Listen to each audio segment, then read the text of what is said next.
ये किसी की जागीर नहीं है। सबको बराबर का हक है और बराबर का इंसाफ होना चाहिए।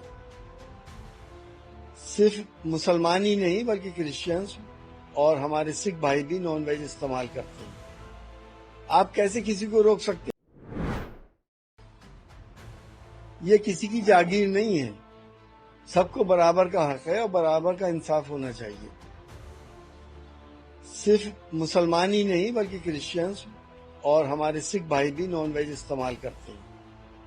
आप कैसे किसी को रोक सकते हैं कि आप नॉन वेज मत खाइए? हाँ, नवरात्रि पे रोकें या कांवड़ यात्रा में आप रोकें, तो आप होते कौन है रोकने वाले? क्या हिंदू भाई नॉन वेज नहीं खाते नवरात्र में और कांवड़ की उसमें? 80% हिंदू भाई गोश्त खा रहे हैं कि सबको मालूम है, कोई नई बात थोड़ी नहीं है। लेकिन क्योंकि वोट पोलराइज करना है, हिंदू मुसलमान करना है, लोगों को बेवकूफ बनाना है, धार्मिक ब्लैकमेल करना है, तो अब उन्होंने किया, चलो मुसलमान तो सबर कर लेगा, नहीं खाएगा, वो तो अपने फ्रिज में और डीप फ्रीजर में रख के वो खाता रहेगा घर के अंदर अंदर, बाहर से नहीं खाएगा। लेकिन जहां यहाँ 5 स्टार होटल्स हैं, चाहे बॉम्बे हो, चाहे मेट्रोपॉलिटन सिटीज हो, चाहे दिल्ली हो, वहां बीफ क्यों नहीं बंद करते? वो तो बहुत बड़ी आस्था का केंद्र है, वहां पे नॉनवेज क्यों नहीं बंद करते? कहीं आस्था है तो कहीं कारोबार है। कारोबार इस वक्त दुनिया में दूसरे नंबर पे बीफ के एक्सपोर्टर हम हैं, इंडिया से हो रहा है। वैसे गौ रक्षक हैं। तो ये क्या ड्रामेबाजी है? जो हकीकत है वो सामने लेके आइए, और आप लोगों की जिम्मेदारी बनती है, आप लोग लेके आइए। मुझे तो कहना भी नहीं चाहिए। उधर मध्य प्रदेश में नवरात्रि से पहले जो गरबा की समापनी कैंप शुरू होती है, वहाँ पे अब जो गरबा पंडाल है उसमें मुस्लिमों के प्रवेश पे आरोप है, और पहचान करने के लिए बराह भगवान की तस्वीर लगाई जाएगी।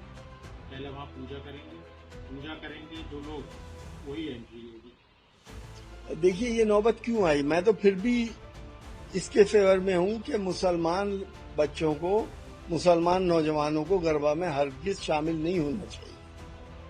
ये धार्मिक आयोजन है और यहाँ पे एक देवी की पूजा होती है। अगर आप शामिल हो रहे हैं तो आप वो काम कर रहे हैं जो इस्लाम ने मना करा है। मुसलमान या इस्लाम के मानने वाले बुत परस्ती नहीं किया करते, हमारे लिए बैन है। तो आप क्यों जा रहे हैं वहां पर? मुसलमान बच्चों को हरगिज वहां नहीं जाना चाहिए। हालात और माहौल को देखते हुए मेरी सलाह है सब मुस्लिम बच्चों से कि आज के माहौल के मुताबिक हिंदू लड़कियों को अपनी बहन समान समझें और वैसे ही उनका सम्मान करें। भोपाल के सांसद कह रहे हैं आलोक शर्मा की जो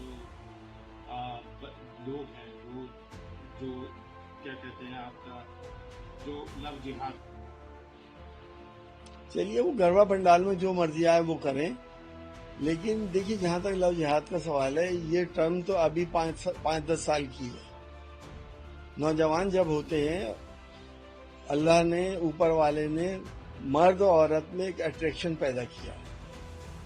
बच्चे आशिकी के चक्कर में पड़ जाते हैं, लव के चक्कर में पड़ जाते हैं, और लड़कियां भी पड़ जाती हैं और एक दूसरे के जानते हुए और एक दूसरे से शादी हो जाती है। लेकिन जब बच्चियों के ऊपर समाज का दबाव आता है, घर वालों का दबाव आता है, तो वो कह देती मुझे नहीं मालूम था ये मुसलमान था या ये हिंदू था।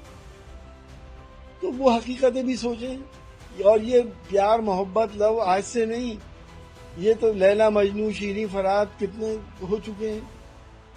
वो आज उसको लव जिहाद कर दिया गया। लव जिहाद नई टर्म है और ये भी एक तरह से वोट पोलराइज करने का तरीका है। और जो सांसद जी कह रहे हैं, उन्हें शायद ये नहीं मालूम कि अगर कोई हिंदू लड़का किसी मुसलमान लड़की से शादी करेगा और उसको लेके घर आएगा, तो उसे बाकायदा पैसे से नवाजा जाता है, उसको पैसा दिया जाता है, रेट तय हुए हुए हैं कि किसको कितना मिलेगा, कौन सी लड़की को लेकर आया, कौन लाया। पहले अपने गिरबान में झांक कर देखें, बाद में दूसरे के ऊपर उंगली उठाएं। सौरभ, देखिए, विदेश नीति तो है ही नहीं, और ट्रम्प जो हरकतें कर रहे हैं मुसलसल हमारी और हमारे प्रधानमंत्री की बेइज्जती कर रहे हैं। और हमारे प्रधानमंत्री हिम्मत नहीं दिखा रहे ये कहने की कि ऑपरेशन सिंदूर ट्रम्प के कहने पे हमने नहीं रोका था, और न ये वजह बता रहे कि क्यों रोका। या तो खुल के कहें कि ट्रम्प झूठ बोल रहे हैं, इतनी हिम्मत क्यों नहीं जुटा रहे, या ये एक्सेप्ट करें कि हाँ ट्रम्प ने हमें धमकाया, हमने रोक दिया। देश को क्यों गुमराह कर रहे हैं? उन्होंने H1 वीजा के इतने रेट बढ़ा दिए। हम तो वहां पे सिर्फ स्टडी करने जाते थे, ऐसी बातों का जिक्र क्यों करेंगे वो? क्योंकि हमारे ही एक प्रधानमंत्री ऐसे हुए पूरी दुनिया में जिन्होंने ट्रम्प का बहुत साथ दिया था, और आपको याद होगा बाकायदा कंपेनिंग करी थी कि अब की बार ट्रम्प सरकार। आज भी वीडियो चल रहे हैं उसके। और हमारा दोस्त है, वो भी कह रहा है कि मेरे बड़े अच्छे मित्र हैं। तो ये मित्रता के अंदर चूना क्या भारत की जनता को लगाया जा रहा है? क्या है इसमें राज, ये बताएं।